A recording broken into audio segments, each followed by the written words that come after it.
There are tombs beneath the ground that should not exist. In Mexico, a 7-ton sarcophagus lid shows a figure with hands on controls, feet on pedals, flames erupting downward. Archaeologists call it a king descending into the underworld. 3 aerospace engineers have called it something else. In Egypt, a royal tomb discovered in 1907 contains a body belonging to no known pharaoh. Every name was chiseled out in antiquity. 117 years later, no one agrees on whose bones they are.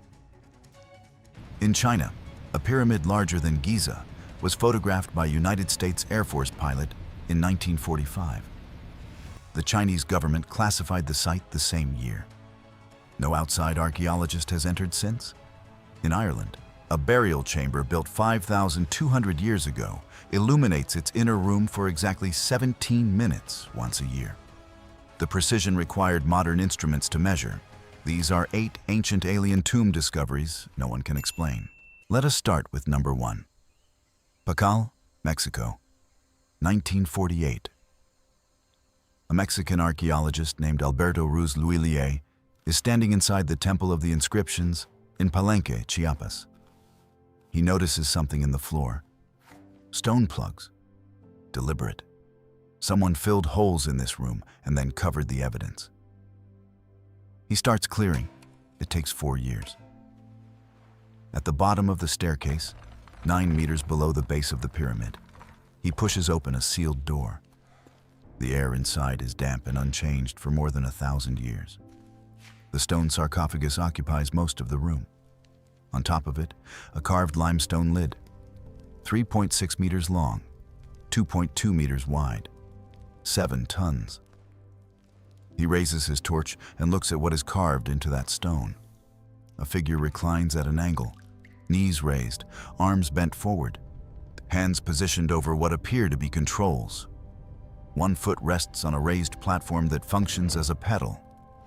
From the base of the structure, flames erupt downward. At the figure's face, a tube connects to a device that archaeologists have named the Giver of Life. The official interpretation: this is Pakal the Great, ruler of Palenque for 68 years, descending into Xibalba, the Mayan underworld. The flames are roots of the world tree. The controls are ceremonial jade adornments. The breathing device is a spiritual motif. Mayan scholars Linda Sheely and David Stewart have documented every element of this imagery in other verified Mayan artworks. The rocket interpretation, first proposed by Eric von Däniken in his 1968 book Chariots of the Gods, requires projecting modern categories onto symbols that predate aviation by 13 centuries. That is the honest version of the mainstream case. It deserves to be stated clearly. Here is what it does not explain. The reclining posture, knees raised, back tilted, arms forward, does not appear in any other known Mayan burial artwork. Not once. Every other documented Mayan death posture is seated upright or laid flat. The position on this lid has no parallel in the culture that created it. The lid alone weighs as much as a fully loaded London double-decker bus. It was lowered into this chamber before the pyramid existed above it. No one has explained the logistics of that. That is number 1. Now let us look at number 2. KV-55, Egypt, January 1907. The Valley of the Kings. Archaeologist Edward Ayrton, working for American financier Theodore Davis, breaks through the entrance to a tomb no one knew existed. It is small, undecorated, a single chamber, 1 coffin. For a royal burial in the Valley of the Kings, this is almost insulting. The coffin itself has been attacked, its golden face ripped off in antiquity.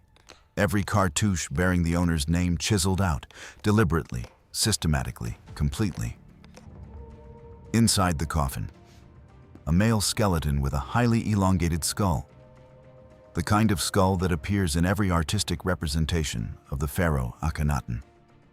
The kind that also appears in the mummy of his son, Tutankhamun, whose tomb sits less than 100 meters away. The items in the room point in several directions at once. a gilded shrine belonging to Queen Tai, Akhenaten's mother. Canopic jars associated with Kia, one of Akhenaten's wives. Clay bricks inscribed with Akhenaten's own throne name. Objects from at least 3 different people gathered into one room around one unidentified body. In 2010, DNA analysis confirmed the skeleton was the son of Amenhotep III and the father of Tutankhamun. That lineage fits Akhenaten precisely. But the bones tell a different story. The age at death, estimated from skeletal analysis, is approximately 25 years. Historical records place Akhenaten's death in his late 40s. The gap has never been reconciled. The second candidate is Smenkhkare, Akhenaten's co-regent, about whom almost nothing is documented, and whose death is entirely unrecorded. In 2021, a forensic team from the FAPAB Research Center in Sicily produced the first 3-dimensional facial reconstruction from the skull. It does not match any known artistic depiction of Akhenaten. In 2010, Dr. Zahi Hawass, Egypt's former antiquities minister, examined the bones directly for the first time. He later wrote that the skull's condition was so poor, the identity question might never be definitively answered. 117 years after the tomb was opened, that remains the official position. But the detail that no identity theory explains is this. Someone entered this tomb in antiquity and performed what Egyptians called the second death, erasing the name, destroying the face, annihilating the person's existence in the afterlife. They did not simply want the occupant unidentified. They wanted them gone. That is number 2. Now look at number 3. Sanxingdui, China, 1986. Guang'an, Sichuan Province. Workers digging clay for a brickyard break through the floor of a pit. Inside, over 1,000 artifacts: bronze, gold, jade, ivory. The civilization that made them was entirely unknown to archaeology until that morning. The culture is dated to between 1,200 and 1,000 BC, contemporaneous with the Shang dynasty, which flourished 800 kilometers away in the Yellow River Valley. The two cultures share a time period and nothing else. The artistic style of Sanxingdui has no precedent in Chinese history. It has no successor either. It reached a level of bronze-working sophistication that archaeologists described as impossible for its era, and then stopped. No human remains were found in the pits. No written records. No inscriptions anywhere on the site. No evidence of trade, warfare, or communication with any neighboring civilization. They broke everything before they buried it. Every artifact in both pits had been deliberately smashed and burned before deposition. The reason is unknown. It has not been proposed with any confidence by any researcher in the nearly 4 decades since the discovery. The bronze masks are the find that stops people. The largest measures 131 centimeters across. The eyes are not painted. They are not inlaid. They are cast as cylinders of hollow bronze extending 16 centimeters outward from the face, further than the length of an adult hand. This feature appears nowhere else in ancient Chinese art. It appears nowhere else in the ancient world. The mask stares back at you across 3,000 years. The eyes, 16 centimeters of hollow bronze protruding from the face like telescopes, do not look like any human eye. They do not look like any artistic stylization of a human eye. They look, according to the first archaeologist to uncover one, as if they are watching something we cannot see. In 2021, a new excavation at the same site uncovered a gold mask fragment, 280 grams, 84% pure gold, the heaviest and purest gold mask from this period ever found in China. The site is still being excavated. The name Sanxingdui means 3-star mounds.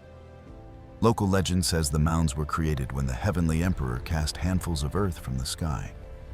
The civilization vanished around 1000 BC, no conquest. and no disaster on record.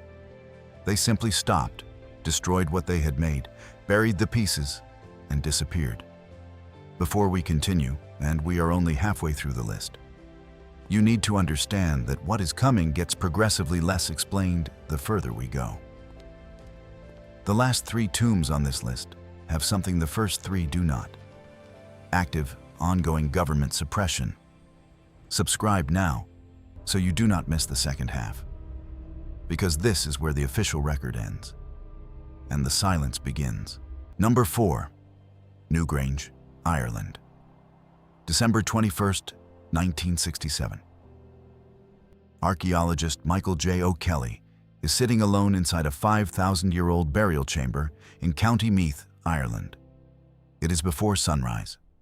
The chamber is completely dark. He has a theory about a gap in the stone above the entrance, a feature no one had assigned a function to. He wants to test it. At 8:54 Greenwich Mean Time, a beam of light enters through the gap.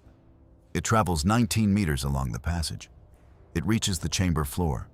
It illuminates the carved stones on the rear wall. O'Kelly later wrote that the experience was unlike anything in his professional career. He was the first person to witness it since the structure was built. Approximately 5,000 years had passed between the last witness and him. A Newgrange was constructed around 3,200 BC. That makes it 500 years older than Stonehenge and 600 years older than the Great Pyramid of Giza. The mound is 85 meters in diameter and 12 meters high. It contains approximately 200,000 tons of stone and earth. The corbelled roof, stones stacked without mortar, each layer slightly overlapping the last, has remained completely watertight for 5,200 years.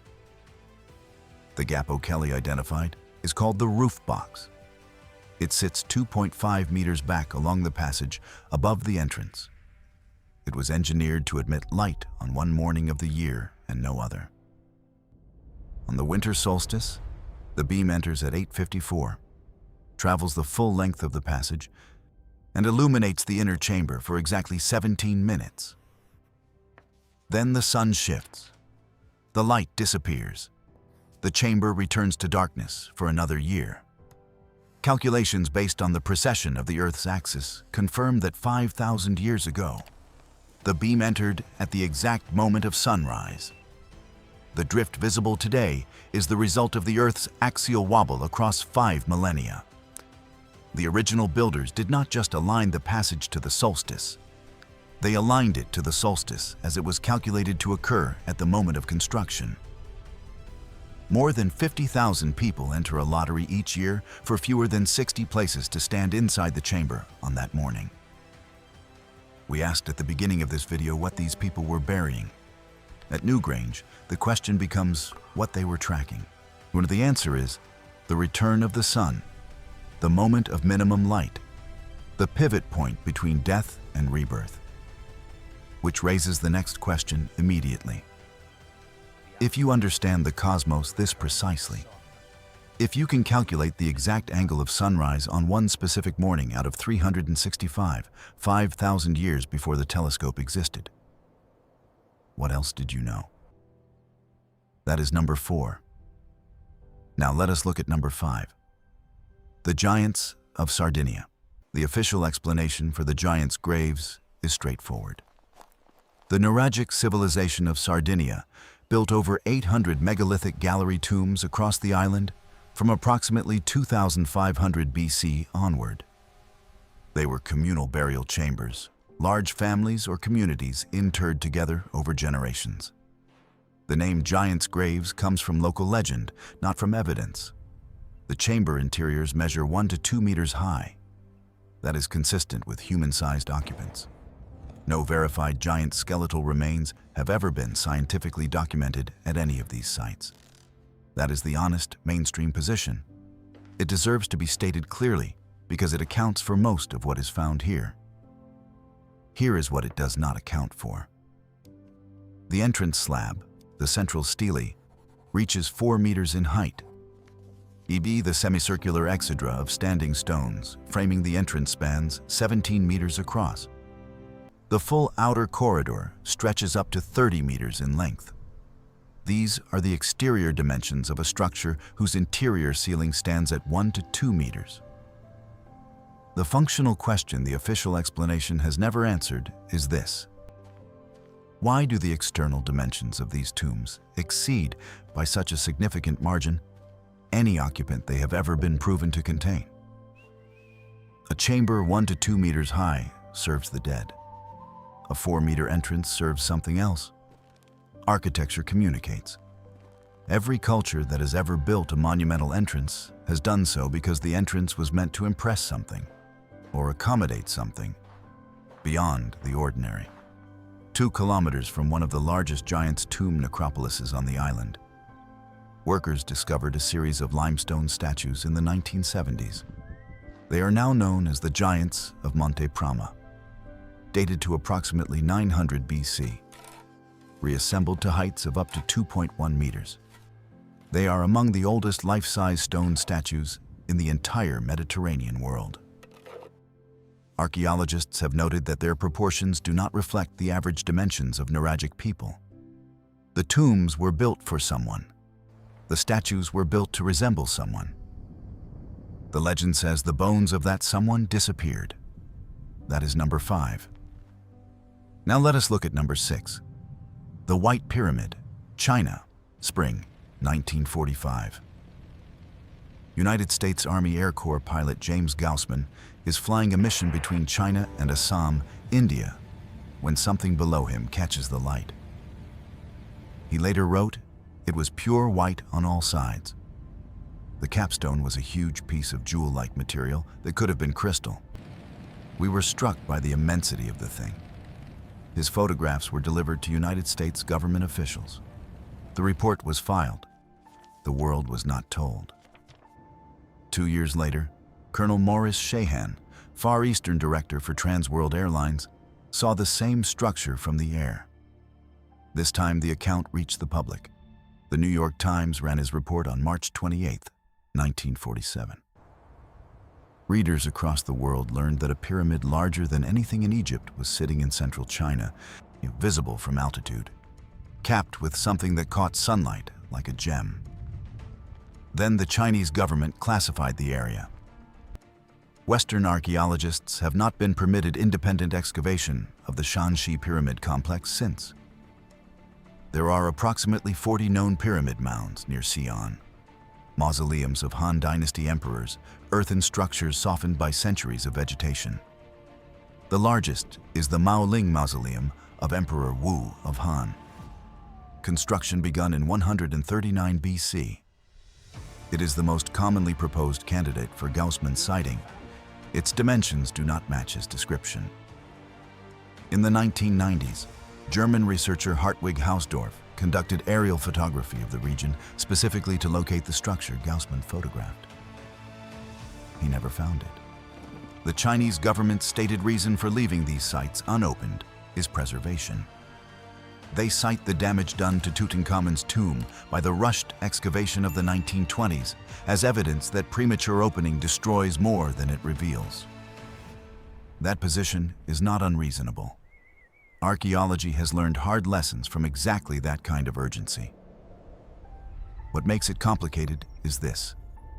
Remote sensing surveys of the nearby mausoleum of the first emperor, Qin Shi Huang, builder of the Terracotta Army, have confirmed the existence of vast underground structures.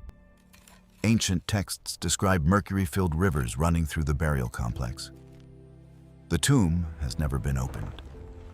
The mercury readings taken from the soil above it are anomalously high. They built it. They sealed it. They classified it.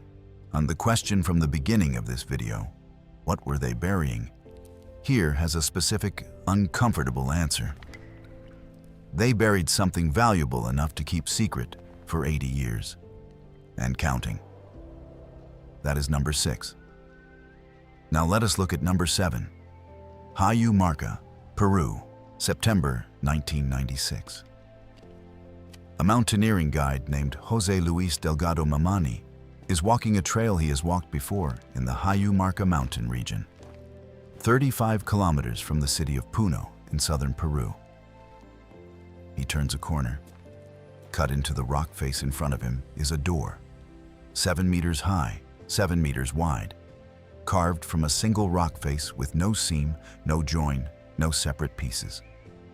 At its base, a T-shaped alcove just under 2 meters high, precisely the height of a standing adult.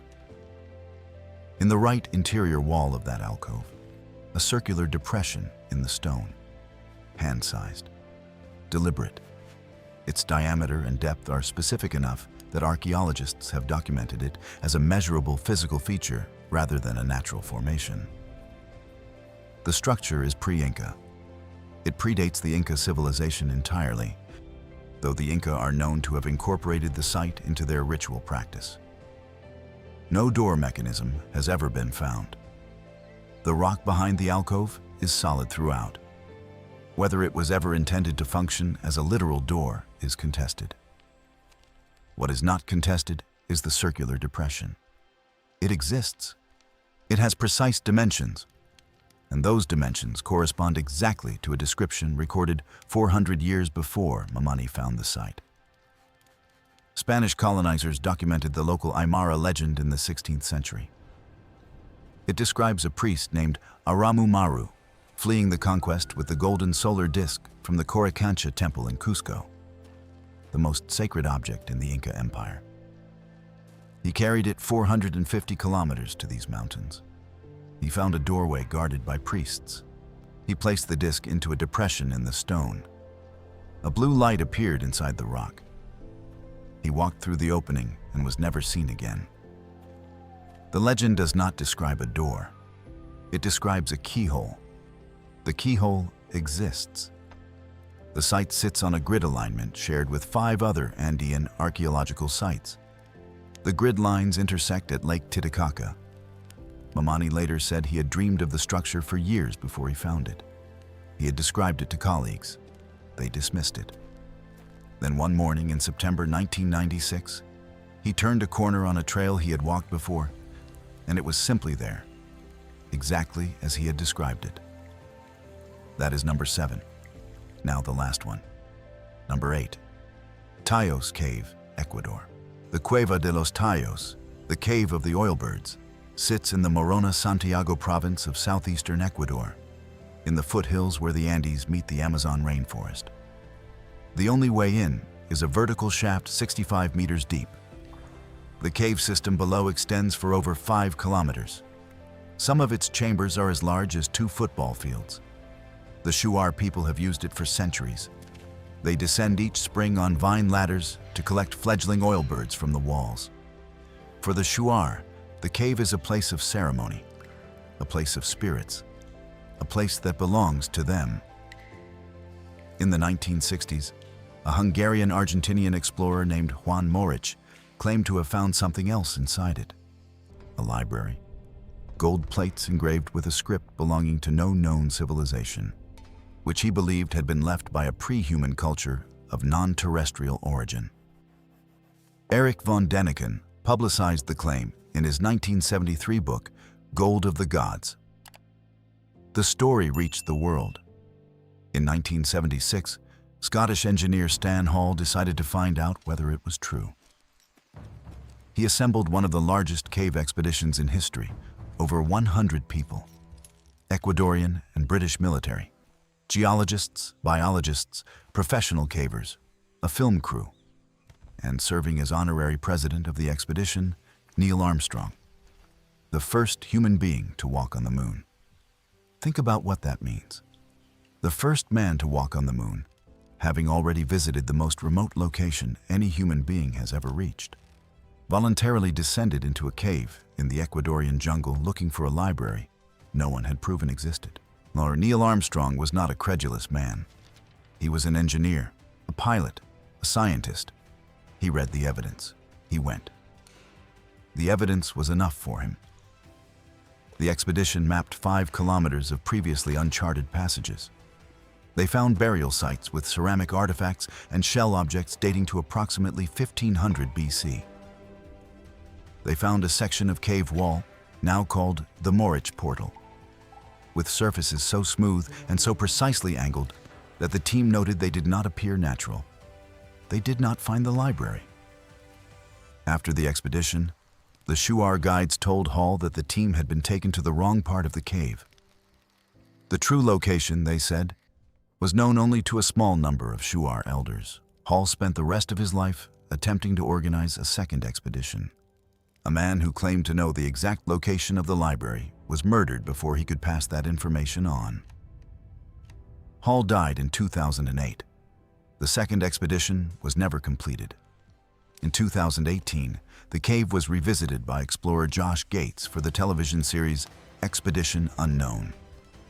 He descended with Shuar guides and Eileen Hall, Stan Hall's daughter, who had continued her father's work for a decade. They found the cave unchanged. They did not find the library. No subsequent expedition has located the metal library. No explorer has independently confirmed Morich's account. And the Shuar, the only people who know whether the library is real, have chosen not to say. They are still the guardians of the cave. They still decide who enters. And the one man who claimed to know the exact location went to his grave in silence. We started this video with one question. When a culture builds a monumental burial chamber and places inside it something unlike anything else in their culture, what were they burying? The answer is not aliens. The answer is uncertainty. In Palanque, a king who looked like a pilot. In KV-55, someone whose name they were terrified of. In Sanxingdui, everything they owned in a ritual no one has decoded. In Newgrange, the moment of minimum sunlight, precisely, with a machine of stone. In Sardinia, individuals in chambers too large for the individuals found inside them. In China, something under a pyramid classified for 80 years. In Peru, the door to another world behind a legend. In Ecuador, a library that one side says never existed and another says is still waiting. 8 tombs. One consistent fact. In every case, the something was considered important enough to protect. With stone, with silence, or with a 400-year-old story about a disappearing priest. Of the 8, which do you think is the strongest evidence? Write it in the comments. I read them. And in the next video, I will address the most interesting argument. We will reach those locations next time. Subscribe and press the bell. Because when you see the map, you will understand why governments have been redrawing it for 200 years.